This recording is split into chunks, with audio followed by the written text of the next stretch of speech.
சென்னை வெள்ளச்சேரியில் அதிமுக வேட்பாளர் அசோக்கை ஆதரித்து அக்கட்சியின் பொதுச் செயலாளர் எடப்பாடி பழனிசாமி பரப்புரை மேற்கொண்டு வருகிறார். அதனை நேரலையில் பார்க்கலாம். கடலை என்ன எல்லாமே பயன்படுத்துறோம். 1 கிலோ அதிமுக ஆட்சியில 110 ரூபாய், திமுக ஆட்சியில 200 ரூபாய். நல்லெண்ணெய் 1 கிலோ அதிமுக ஆட்சியில 250, திமுக ஆட்சியில 500. துவரம் பருப்பு 1 கிலோ அதிமுக ஆட்சியில 74, திமுக ஆட்சியில 120. உளுத்தம் பருப்பு 1 கிலோ அதிமுக ஆட்சியில 79, 120 ரூபாய் திமுக. எவ்வளவு விலை உயர்ந்தா எப்படி ஏழை மக்கள், நடுத்தர மக்கள் இந்த உணவுப் பொருள் வாங்கி பயன்படுத்த முடியும்? இதை கட்டுப்படுத்த இந்த அரசாங்கம் எந்த முயற்சி எடுக்கல. பல முறை நான் சட்டமன்றத்தில் பேசுறேன், பொதுக்கூட்டத்தில் பேசுறேன். இந்த அரசாங்கம் அதுக்கு செவி சாய்க்கல. இதே அனைத்து இந்திய அண்ணா திராவிட முன்னேற்ற கழக அரசு இருக்கின்ற பொழுது இப்படி அத்தியாவசிய உணவுப் பொருட்கள் விலை ஏறுகின்ற பொழுது அதை கட்டுப்படுத்துறது கட்டுப்பாட்டு நிதியம் என்று 100 கோடி தனியாக நான் ஒதுக்கி வச்சிருந்தேன். அதை கூட்டுறவுத்துறையின் மூலமாக எந்த உணவுப் பொருள் விலை ஏறுதோ அந்த உணவுப் பொருள் எந்த மாநிலத்தில் விலை குறைவாக இருக்கின்றதோ அங்க போய் கூட்டுறவுத்துறையின் மூலமாக அதை கொள்முதல் செஞ்சு தமிழ்நாட்டுக்கு கொண்டு வந்து அதை விற்பனை செய்து விலை ஏற்றத்தை தடுத்த அரசாங்கம் அதிமுக அரசாங்கம். ஆக நான் கிராமத்தில் பிறந்து வளர்ந்தவன், மக்களோடு மக்களாக வாழ்ந்தவன். ஏழையுடைய கஷ்டம், மக்களுடைய கஷ்டம் அனுபவ ரீதியாக தெரிந்தவன். ஆகவேதான் இந்த மக்களுக்கு என்ன உதவி செய்ய வேண்டும், எப்படி செஞ்சா அவர்களுக்கு நேரடியாக போய் கிடைக்கும் என்று திட்டமிட்டு செயல்பட்ட காரணத்தினால்தான் அதிமுக ஆட்சி பொற்கால ஆட்சி என்று மக்களால் பாராட்டப்படும். சிந்திச்சு பாருங்க. அரசாங்கத்தில் விலை ஏற்றத்தை பற்றி கவலைப்படல, நாட்டு மக்களை பற்றி கவலைப்படல. எப்பொழுது பார்த்தாலும் திரு ஸ்டாலின் தன்னுடைய குடும்பத்தை பற்றி கவலைப்படுகின்ற முதலமைச்சர் இன்றைய முதலமைச்சர் ஸ்டாலின். ஆனா தமிழகத்தில் சட்ட ஒழுங்கு அடியோடு சீர்கட்டு விட்டது. எங்கே பார்த்தாலும் போதைப் பொருள் விற்பனை. இன்னைக்கு கிராமத்திலிருந்து நகர வரை சந்து பொந்து வீதி அனைத்து இடத்திலையும் இந்த கஞ்சா விற்பனை அமோகமா விற்கிது. இதை கட்டுப்படுத்துறதுக்கு இந்த அரசாங்கத்தால் முடியல. ஏன்னா பெரும்பாலும் இந்த கஞ்சா விற்பனைக்கு துணை நிற்பது திமுக கட்சியை சேர்ந்த நிர்வாகிகள் என்று பரவலா பேசப்படுது. அதனாலதான் கஞ்சாவை கட்டுப்படுத்த முடியல.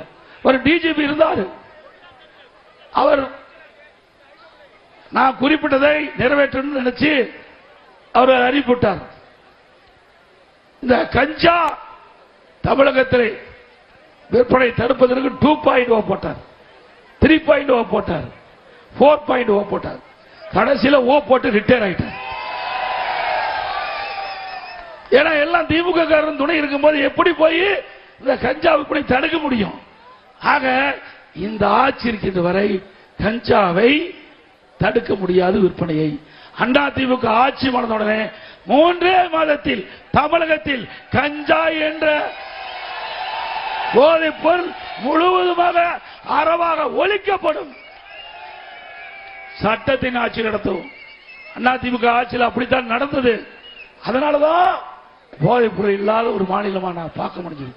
இன்றைக்கு தமிழகத்தில் போதைப் பொருள் நிறைந்த மாநிலமா இருக்கிற காரணத்தினால நாம் பெற்ற செல்வம் குழந்தைகள் பள்ளிக்கு அனுப்புறோம், கல்லூரிக்கு அனுப்புறோம். அங்க போய் இந்த போதைக்கு அடிமையாகி சீரழியக்கூடிய காட்சி இந்த ஆட்சியிலே பார்க்கப்படுகிறது.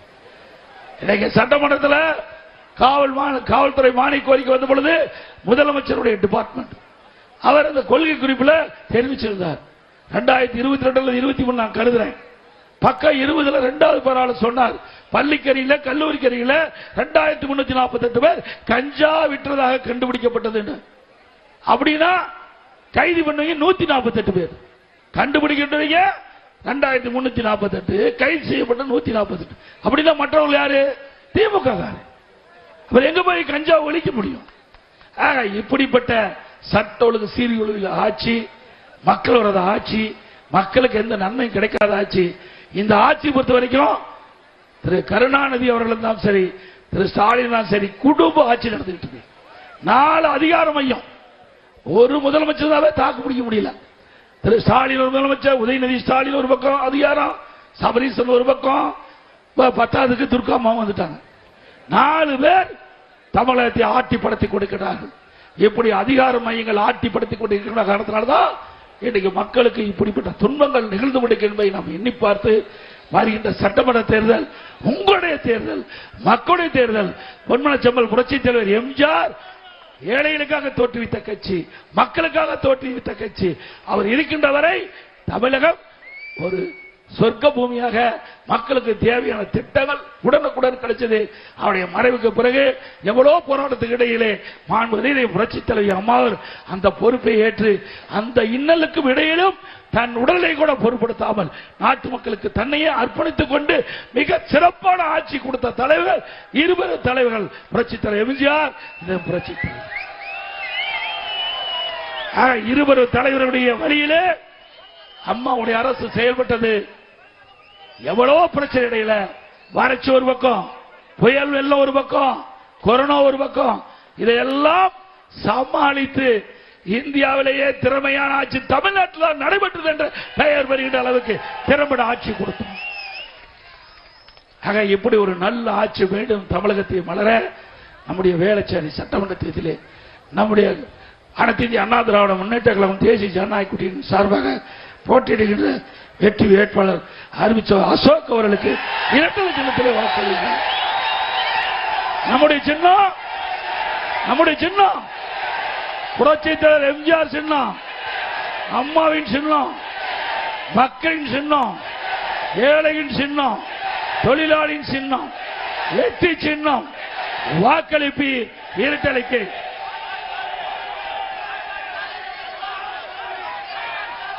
அதிமுக ஆட்சிக்கு வந்த உடனே பல அறிவிப்புகள் அறிவிச்சிருக்கிறோம். 297 அறிவிப்புகள், முத்தான அறிவிப்புகளை அதிமுக சார்பா வெளியிட்டிருக்கிறோம். அதிமுக ஆட்சிக்கு வந்த உடனே இந்த அறிவிப்புகள் அனைத்தும் நிறைவேற்றப்படும் என்ற செய்தி இந்த நேரத்தில் சொல்லி, இன்னைக்கு விலைவாசி இருந்துச்சு. இன்னைக்கு கரண்ட் பில்லு, கரண்ட் தொட்டா தான் ஷாக் அடிக்கும், கரண்ட் பில்லு கேட்டாலே ஷாக் அடிக்கும். மின் கட்டணம் 67% உயர்வு. இன்றைக்கு நகராட்சி மாநகராட்சியில வீட்டு வரி 100% உயர்த்தாச்சு. ஆண்டுக்கு 6% உயர்த்தி 2 வருஷத்துல 12% உயர்த்தாங்க. அதிமுக ஆட்சி விட திமுக ஆட்சி வந்த பிறகு 112% வரி உயர்வு வீட்டுக்கு, கடைக்கு 150% வரி உயர்வு, ஆண்டுக்கு 6% உயர்த்திட்டாங்க.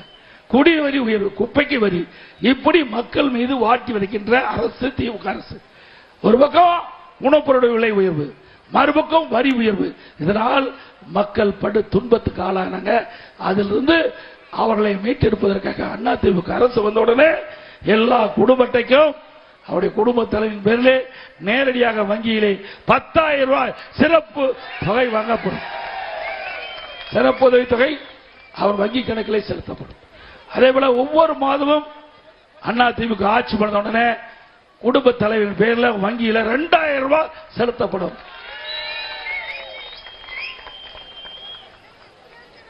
அதோட எல்லா குடும்ப அட்டைக்கும் விலை இல்லாம பிரிட்ஜ் வழங்கப்படும். வேலைக்கு செல்லும் மகளிர் குறிப்பிட்ட நேரத்துக்கு வேலைக்கு போகணும், பணி முடிஞ்சு வீடு திரும்பணும். அந்த பெண்களுக்கு அம்மா இருசக்கர வாகனம் 5 லட்சம் பேருக்கு கொடுக்கப்படும். ஒவ்வொரு அம்மா இருசக்கர வாகனத்துக்கு 20